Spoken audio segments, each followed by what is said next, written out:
കൈപ്പത്തി ചിഹ്നത്തിൽ സ്ഥാനാർത്ഥിയില്ലെങ്കിൽ പകരം സംവിധാനം വരുമെന്ന് ഭീഷണി.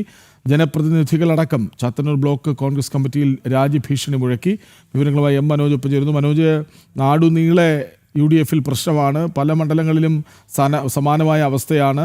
സ്ഥാനാർത്ഥി മോഹികളുടെ എണ്ണം കൂടുതലാണ്. ഈ ഘടകകക്ഷികൾക്ക് സീറ്റ് നൽകുന്ന ഇടങ്ങൾ അനുയോജ്യമല്ലാത്തതാണെന്ന ആരോപണം വരുന്നു. എന്താണിപ്പോൾ ചാത്തന്നൂരിൽ UDF-ൽ കോൺഗ്രസിൽ സംഭവിക്കുന്നത്?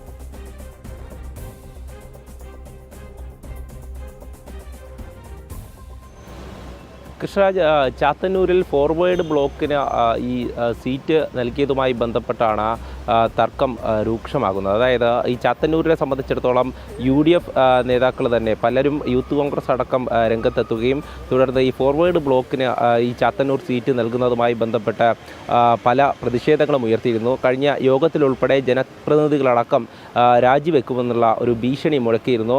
ചാത്തന്നൂരിനെ സംബന്ധിച്ചിടത്തോളം അവിടെ കഴിഞ്ഞ തവണ BJP 2ാം സ്ഥാനത്ത് എത്തിയിട്ടുണ്ടായിരുന്നു. അതായത് BJPയുടെ സ്ഥാനാർത്ഥിക്ക് വളരെയധികം വോട്ട് ലഭിച്ചിരുന്നു.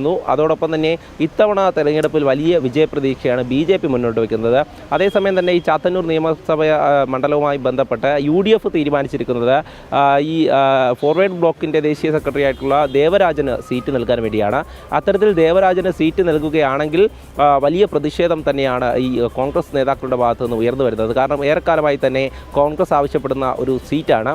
ഈ കോൺഗ്രസ് ആവശ്യപ്പെടുന്നത് കൊണ്ട് തന്നെയാണ് ഈ പ്രതിഷേധം അത് യുവ നേതാക്കളിൽ നിന്ന് അടക്കം ഉയർന്നു വരുന്നത്. ഈ പോസ്റ്ററുകളടക്കം പലയിടത്തും പതിപ്പിച്ചിട്ടുണ്ട്. രാവിലെ തന്നെ ഈ പോസ്റ്ററുകൾ നഗരമധ്യത്തിലൊക്കെ തന്നെ പതിപ്പിച്ചിരിക്കുന്നു. അതിലെഴുതിയിരിക്കുന്നത് കൈപ്പത്തി ചിഹ്നത്തിൽ വോട്ട് ചെയ്യാനുള്ള ഒരു അവസരം ഞങ്ങൾക്ക് വേണമെന്നുള്ളതാണ്. അതിൽ വലിയ പ്രതിഷേധം തന്നെയാണ് ഉയരുന്നത്.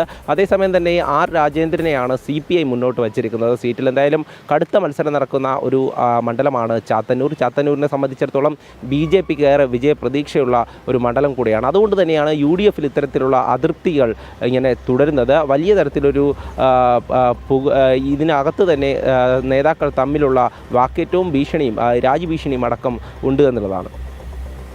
ചാത്തന്നൂരിലും UDF-ൽ വലിയ പ്രതിസന്ധിയാണ്. അവിടെ ഫോർവേഡ് ബ്ലോക്കിന് സീറ്റ് നൽകാൻ തീരുമാനമെടുക്കുന്നു. അങ്ങനെയെങ്കിൽ ഞങ്ങൾ രാജിവെക്കുമെന്ന ഭീഷണി, കൂട്ടരാജി ഭീഷണി വരികയാണ്.